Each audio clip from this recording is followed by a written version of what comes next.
This is OPPO Find N2 Flip, and today I would like to share a few useful camera tricks and tips for this device. So to begin with, I'm going to demonstrate how you can manually adjust some camera parameters while taking both photos and videos. So starting with shooting pictures, you will need to enter the More section of modes and enter the Pro mode. In it, as you can see, you are manually able to change the value for such parameters or things as ISO, shutter speed, exposure, focus, or white balance. When it comes to shooting videos, in order to gain more manual control, you will need to enter the film mode, in which, as you can see, you can as well change manually set values for ISO, shutter speed, exposure, focus, and white balance. The next option I wanted to demonstrate is how you can increase and improve the resolution of the photos that you are going to take. So let's shoot two somewhat exact pictures, one in a regular resolution and the other one I will enter the high res mode for. As you can see, you can do that by tapping at these three buttons and opting for the high res option. Now let's just go ahead and inspect the picture's details. So this one is the high res one. This is the resolution of this picture. And when it comes to a regular resolution picture, its dimensions value is way less, or way smaller. So basically, for what this high res mode is good is for the pictures that have a lot of details which you would like to zoom into and see. So it preserves more details by granting you or providing you with more high resolution pictures, obviously.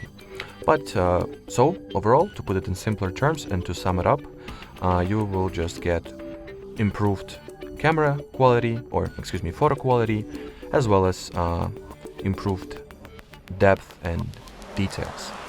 But it comes with the downside, and its con is that the high res or better resolution photos take significantly more storage space. So if you have any phone memory concerns, you should be better off with a regular resolution.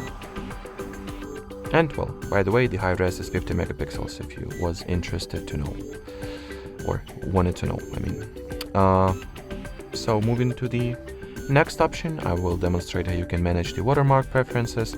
So basically, enter the settings, open watermark page, turn it on, then choose to what exactly you would like to add your watermarks, either photos, video, or both. Then you can set some custom text for your watermark to display and change what will be displayed at the watermark to begin with. You can go with device model, location, if your camera has the location access, date and time or timestamp. You can also modify the font size and position. Now, to each photo that I will take will contain this little watermark that I have set up that says hard reset in my particular case. Alrighty, so the final tip is rather a small one. So if you would like for your camera to be silent, let me quit the silent mode real quick. So I'm not at the silent mode already.